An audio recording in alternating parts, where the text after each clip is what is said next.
गुढीपाडव्यापासून ते रामनवमीपर्यंत तुम्हाला एक छोटंसं काम करायचं आहे, एक छोटीशी उपासना करायची आहे, एक छोटीशी सेवा करायची आहे, ज्यामुळे तुम्हाला त्याचा परिणाम लगेच दिसून येईल. तुमच्या आयुष्यात सकारात्मक बदल घडतील. तुमच्या शारीरिक, मानसिक, आर्थिक ज्या काही समस्या असतील त्या लगेच सुटतील. पण करायचंय काय? चला जाणून घेऊया. पण त्याआधी चॅनलला सबस्क्राईब नक्की करा आणि आमच्या फेसबुक पेजला फॉलो करायला विसरू नका. मित्रांनो, गुढीपाडवा हा 3.5 मुहूर्तांपैकी एक आहे. त्याचबरोबर गुढीपाडव्यापासून चैत्र नवरात्राची सुद्धा सुरुवात होते. म्हणूनच गुढीपाडव्यापासून तुम्हाला काय करायचंय तर तुम्हाला एक गोष्ट करायची आहे आणि रोज 11 वेळा करायची आहे रामनवमीपर्यंत.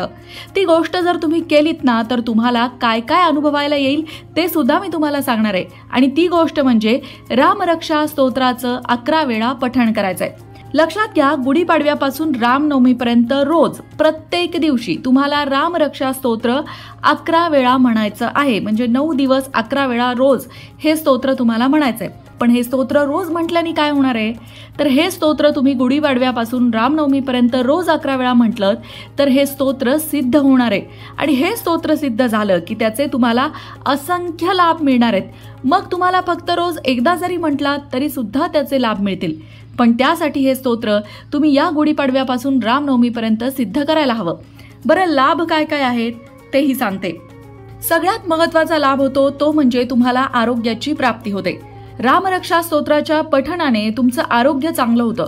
तुमचे कितीही जुने रोग असू द्यात त्या रोगांपासून तुम्हाला मुक्तता मिळते.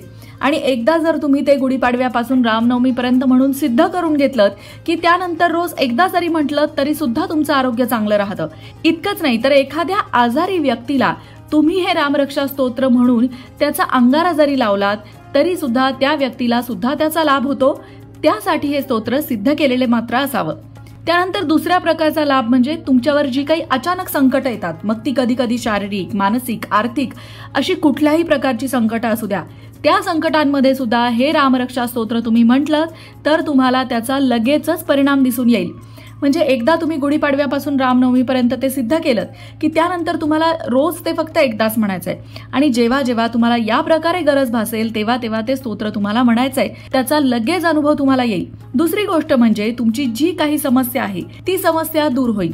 सगळ्यात महत्त्वाचं म्हणजे तुम्हाला कुठल्याही प्रकारचं भय वाटत असेल, असुरक्षितता वाटत असेल, मग ती कुठल्याही प्रकारची असू द्या, नात्यांमधली असुरक्षितता असू द्या किंवा आर्थिक असुरक्षितता असू द्या किंवा तुम्हाला अनामिक भीतीनं ग्रासलेलं असू द्या, या सगळ्या भीतीपासून हे रामरक्षा स्तोत्र तुमची मुक्तता करेल. तुमचीच नाही तर तुम्ही हे सिद्ध करून घेतलं की तुमच्या आजूबाजूच्यांना सुद्धा त्याचा लाभ मिळेल.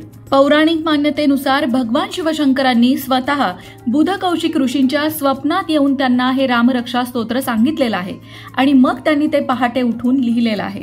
आणि म्हणूनच जो कोणी पूर्ण भक्तिभावाने रामाला समर्पित होऊन या स्तोत्राचा पाठ करतो त्याचे भगवान प्रभू श्रीराम रक्षण करतात.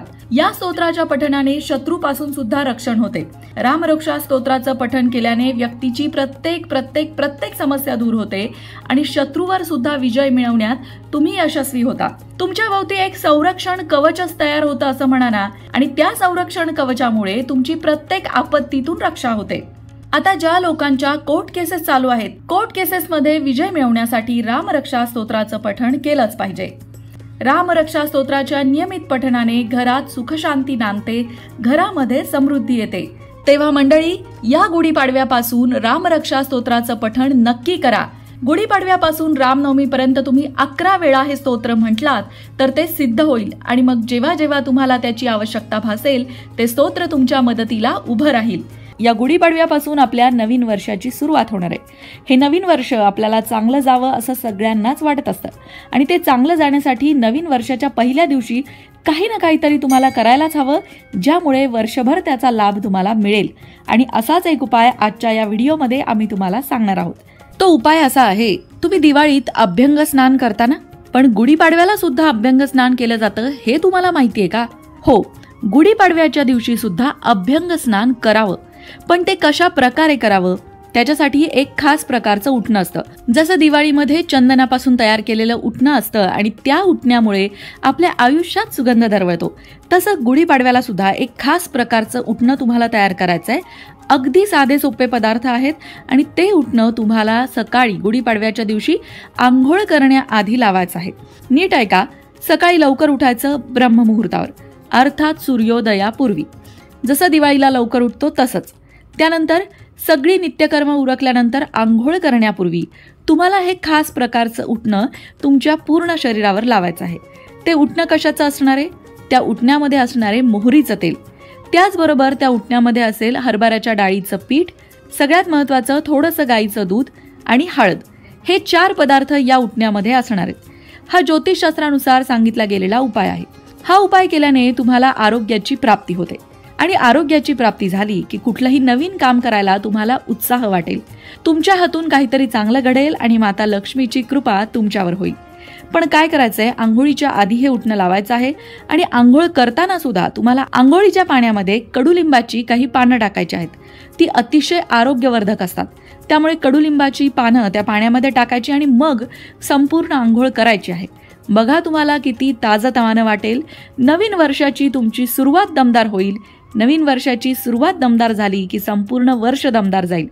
मित्रांनो, बऱ्याचदा आपल्या धर्मामध्ये सांगितलेल्या काही गोष्टी आपल्याला माहिती नसतात, त्याचा अर्थ माहिती नसतो. तो अर्थ माहीत करून घेतला की कृती करायला सुद्धा उत्साह येतो. त्यामुळेच प्रत्येक गोष्ट नीट समजून उमजून केली तर आपल्याला नक्कीच समाधान मिळतं. मग आता येत्या गुढीपाडव्याला सुद्धा अभ्यंग स्नान करायला विसरू नका. आणि हो, गुढीपाडव्याच्या दिवशी हे खास उठणं नक्की बनवा आणि आंघोळी आधी ते नक्की लावा. मंडळी, गुढीपाडवा हा आपला महत्त्वाचा सण आहे आणि या सणाच्या निमित्ताने अनेक पारंपरिक गोष्टी केल्या जातात. पण त्या गोष्टींचं महत्त्व नक्की काय आहे हे आपल्याला माहीत नसतं. तुमच्याकडेही अशा काही प्रथा परंपरा असतील आणि त्याचं महत्त्व तुम्हाला माहीत नसेल तर कमेंट बॉक्समध्ये तुमचे प्रश्न नक्की विचारा. तुमच्या प्रश्नांची उत्तरं शोधण्याचा प्रयत्न आम्ही नक्कीच करू. त्याचबरोबर ज्योतिषशास्त्रानुसार सुद्धा गुढीपाडव्यापासून असे कुठले उपाय करायला हवेत ज्यामुळे तुमचं उत्पन्न वाढेल, तुमच्या व्यवसायात नोकरीमध्ये तुम्हाला यश मिळेल, हे सुद्धा तुम्हाला जाणून घ्यायचं असेल तर त्या संदर्भातले प्रश्न सुद्धा तुम्ही कमेंट बॉक्समध्ये विचारू शकता. त्यासाठी सुद्धा आम्ही नवीन व्हिडिओ घेऊन लवकरच येऊ. तोपर्यंत गुढीपाडव्याच्या तुम्हाला सगळ्यांना खूप खूप शुभेच्छा. मंडळी, वास्तुशास्त्र, ज्योतिषशास्त्र, अंकशास्त्र यासारख्या विषयांवर तुमच्या मनात काही शंका असतील तर त्या कमेंट बॉक्समध्ये नक्की विचारा. तुमच्या प्रश्नांची उत्तरं घेऊन येण्याचा प्रयत्न आम्ही नक्कीच करू. त्याचबरोबर आणखीन कोणत्या विषयांवरचे व्हिडिओ तुम्हाला ऐकायला आवडतील ते सुद्धा कमेंट करून सांगा. म्हणजे तुम्हाला हव्या असणाऱ्या विषयांवर सुद्धा व्हिडिओ घेऊन आम्ही येऊ. ज्योतिषशास्त्र, अंकशास्त्र, वास्तुशास्त्र यांसारख्या विषयांवरचं योग्य मार्गदर्शन तुमच्यापर्यंत पोहोचवण्याचा आमचा हा प्रयत्न आहे. तेव्हा तुमच्या शंका कमेंट बॉक्समध्ये नक्की विचारा. अशाच प्रकारच्या माहितीपूर्ण व्हिडिओंसाठी लोकमत भक्ती चॅनलला सबस्क्राईब करा आणि बेल आयकॉनवर सुद्धा क्लिक करा. म्हणजे आमच्या नवनवीन व्हिडिओचं नोटिफिकेशन तुम्हाला मिळत राहील. तसंच योग्य आध्यात्मिक मार्गदर्शनासाठी लोकमत भक्तीच्या फेसबुक पेजला फॉलो करायला विसरू नका.